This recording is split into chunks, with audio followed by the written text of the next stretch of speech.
Silahkan duduk. Tenang aja ya, kita ngobrol santai aja di sini. Bagi Pak, ya saya agak cemas nih Pak sebenarnya Pak. Soalnya nggak biasa ngobrol kayak gini Pak. Itu wajar kok. Bapak apresiasi kamu sudah datang dan siap untuk sesi ini. Sebelum mulai, Bapak jelaskan dulu 3 asas penting dalam counseling ya, Ya Pak. supaya kamu merasa nyaman. Baik Pak. Yang pertama adalah asas kerahasiaan. Semua yang kamu sampaikan di sini aman dan tidak akan Bapak bagikan ke orang lain tanpa persetujuan kamu. Dan yang kedua adalah asas kesukarelaan. Kamu ada di sini karena pilihan kamu sendiri, bukan paksaan. Kalau kamu butuh waktu atau tidak mau menjawab sesuatu itu tidak apa-apa. Ya Pak. Dan yang ketiga, asas keterbukaan. Semakin kamu terbuka, semakin mudah kita mencari solusi yang tepat. Jadi, ketika kamu siap, silahkan cerita apa yang kamu rasakan dan kamu alami. Bagaimana? Apakah kamu merasa nyaman melanjutkan sesi ini? Iya Pak, saya mengerti dan saya mau lanjut. Rasanya lebih lega sih Pak kalau tahu obrolannya aman. Bagus sekali. Itu langkah awal yang baik. Bapak siap dengarkan kamu. Sekarang, coba ceritakan apa yang membuat kamu datang ke sini, terutama soal kecemasan menjelang ujian. Kalau dipikir-pikir sih Pak, saya ini cemas sejak awal kelas 9 ini Pak. Nilai kimia saya mulai jelek gitu Pak. Padahal itu pelajaran penting buat jurusan saya nanti Pak. Saya takutnya kalau jelek lagi di ujian ini, orang tua saya kecewa sih Pak. Oh, gitu ya. Jadi kekhawatiran kamu muncul karena merasa takut gagal dan takut mengecewakan orang tua ya. Iya sih Pak. Tapi bukan cuma itu aja sih Pak. Di kelas teman-teman saya kayaknya paham semuanya Pak. Saya malahan bingung sendiri gitu. Jadi kadang saya mikir saya pasti bukan orang pintar gitu Pak. Terima kasih ya kamu sudah jujur. Ini langkah yang bagus. Jadi dari perasaan cemas itu muncul pikiran-pikiran negatif ya. Iya Pak. Bisa Bapak simpulkan bahwa saat memikirkan ujian kamu merasa takut gagal, takut mengecewakan orang tua, merasa tidak mampu dibanding teman-teman, begitu. Iya sih Pak. Benar sekali itu Pak. Nah, sekarang mari kita perhatikan pola pikir kamu. Saat kamu berpikir atau berkata pada diri sendiri, saya pasti gagal, apa yang terjadi pada tubuh atau perasaan kamu? Kalau mikir sih Pak, langsung deg-degan gitu Pak. Kadang-kadang dingin, jantung berdebar-debar, terus sebelum belajar malahan susah tidur gitu Pak. Itu gejala kecemasan yang umum. Pikiran kamu memicu reaksi emosional dan fisik. Nah, CBT membantu kita menyadari hubungan antara pikiran, perasaan, dan tindakan. Kita coba cek ya. Pikiran, saya pasti gagal. Dan yang kedua, perasaan, cemas atau khawatir. Iya Pak. Dan yang ketiga, reaksi fisik, yaitu deg-degan atau sulit tidur. Dan yang keempat, perilaku, menunda belajar dan makin cemas. Kalau boleh tahu, apa pikiran negatif lain yang sering muncul? Kadang-kadang sih Pak, saya suka mikir teman-teman saya kok lebih hebat ya dari saya. Saya enggak gitu Pak.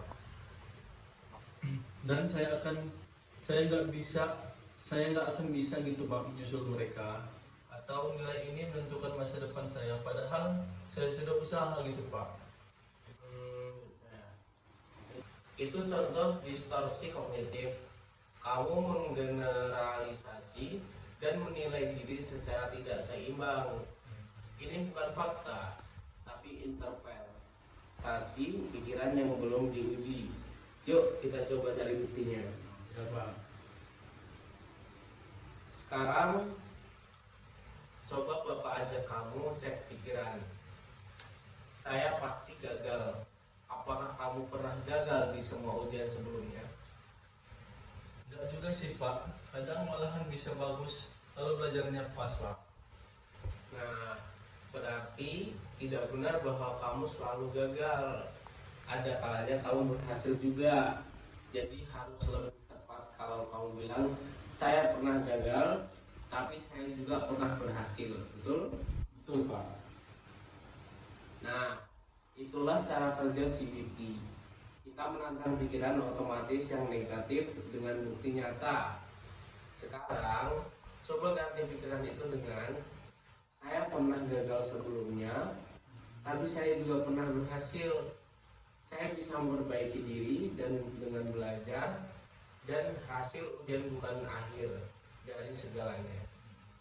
Coba ucapkan pelan-pelan dan resapi. Saya pernah gagal, tetapi saya juga pernah berhasil. Saya juga berhasil untuk memperbaiki hasil saya sih Pak. Bagaimana rasanya setelah mengucapkan itu? Rasanya lebih tenang sih Pak. Kayaknya ada harapan gitu Pak. Oke, bagus. Sekarang kita coba latihan relaksasi ya. Iya Pak. Ini namanya adalah teknik pernapasan 478. Coba ikuti langkah berikut. Iya Pak. Baik Pak. Mengikuti Aldi. Iya Pak. Tarik nafas perlahan 4 detik. 1, 2, 3, 4.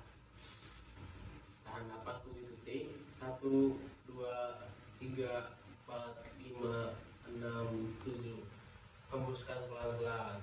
1, 2, 3, 4, 5, 6, 7, 8. Kita ulangi 3 putaran, oke? Tarik nafas. 1, 2, 3, 4. Tahan nafas. 1, 2, 3, 4, 5, 6, 7. Hembuskan pelan-pelan. 1, 2, 3, 4, 5, 6, 7, 8. Gimana rasanya lagi setelah latihan itu? Wah Pak, padahal saya lebih santai sih Pak setelah tarik nafas begitu. Itu dia, kamu bisa lakukan teknik ini kapan saja, terutama saat rasa cemas muncul. Ingat, tubuh kamu bisa menenangkan pikiran, dan pikiran yang sehat bisa menenangkan tubuh. Selanjutnya, sekarang Bapak beri tugas sederhana, namanya talk record atau catatan pikiran. Setiap kali pikiran negatif muncul, Aldi catat. Misal situasi, kapan, di mana, apa yang terjadi. Dan yang kedua, pikiran otomatis. Misalnya saya nggak bisa. Dan yang ketiga, emosi dan fisik. Cemas, keringat dingin. Dan yang keempat ada tantangan pikiran. Apakah faktanya benar? Dan yang kelima, pikiran baru yang realistis. Saya bisa belajar pelan-pelan dan tidak harus sempurna. Boleh ditulis di buku atau HP. Minggu depan kita bahas hasilnya bersama ya. Siap Pak, saya bisa coba itu Pak. Kayaknya bakal membantu juga sih Pak untuk nilai pikiran saya. Baik, Aldi, Bapak sangat bangga dengan keterbukaan dan usaha kamu hari ini. Kamu menunjukkan kemauan besar untuk mengubah pola pikir dan menghadapi kecemasan dengan berani. Ingat, kecemasan itu bisa dikelola dan kamu tidak sendirian. Terima kasih banyak ya Pak. Saya merasa lebih lega nih Pak. Dan setelah lebih yakin kalau saya bisa hadapi ujian dengan cara yang lebih sehat dan tenang Pak. Itu sangat bagus. Kita bertemu lagi minggu depan untuk cek progresmu ya. Tetap semangat, istirahat yang cukup, dan ingat untuk latihan relaksasi kita kalau mulai cemas. Baik Pak, terima kasih sekali lagi ya Pak. Sama-sama Aldi.